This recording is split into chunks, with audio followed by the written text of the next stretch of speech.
Shalom sahabat STMJ yang terkasih dalam Kristus. Kita jumpa kembali dalam STMJ hari ini, Sabtu 2 April 2022.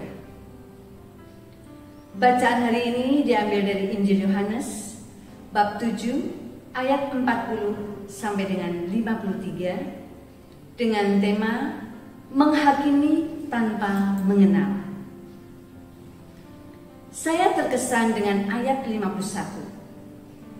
Bunyinya, apakah hukum Taurat kita menghukum seseorang sebelum ia didengar dan sebelum orang mengetahui apa yang telah dibuatnya?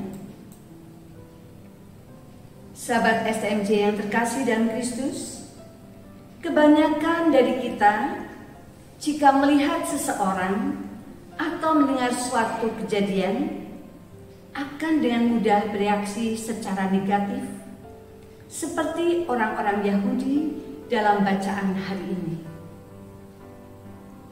Tapi tidak sedikit juga bisa bersikap bijak sebagaimana Nikodemus. Termasuk yang manakah kita?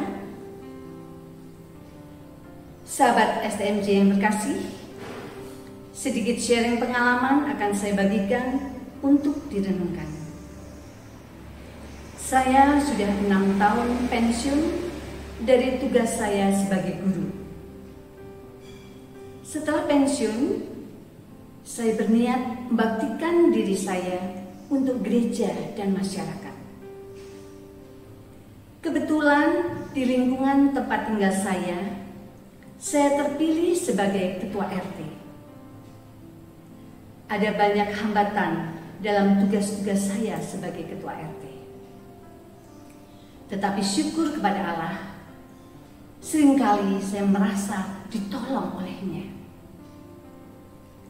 Salah satu contohnya, sebelum saya menjadi ketua RT, selokan di sekitar lingkungan saya banyak yang ditutup untuk didirikan menjadi bengkel, dapur, warung, dan sebagainya.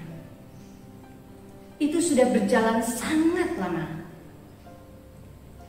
Kemudian tak lama setelah saya menjadi ketua RT, di depan rumah saya, seseorang akan membuat tempat parkir di atas lokan itu. Tentu saja saya melaporkan hal itu kepada ketua RW dan Pak Lurah. Mereka mengatakan selokan tidak boleh ditutup karena bisa menyebabkan banjir. Maka semua keluarga yang selokannya ditutup diberi surat teguran dari kecamatan. Setelah mereka tahu bahwa yang melaporkan itu saya, mereka semua marah pada saya karena merasa ketua RT yang dulu baik-baik saja dan saya dianggap macam-macam. Ada seorang haji yang punya warung dan mendirikan dapur di atas lokan, membenci dan mendiamkan saya. Saya tersiksa sebenarnya dengan sikap orang itu. Tapi saya didukung oleh ketua RW dan staf kelurahan.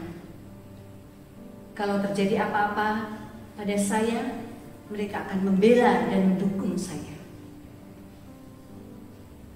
Setelah berjalan lebih dari setahun, ternyata tidak terjadi apa-apa. Bahkan sekarang ada perdamaian dalam relasi saya dengan Bapak Haji tersebut. Peristiwa ini terjadi karena Bapak Haji tersebut tidak mengetahui maksud dan niat baik saya. Peristiwa ini sama dengan relasi Yesus dengan orang-orang Yahudi yang akan mencelakakan Yesus hanya karena orang Yahudi tidak mengenal dan tidak mengimani Yesus. Sahabat STMJ yang terkasih, dalam masa prapaskah ini, inilah saat yang tepat untuk kita berbalik menjadi orang yang lebih bijak dengan tidak menghakimi sebelum mengenal seseorang.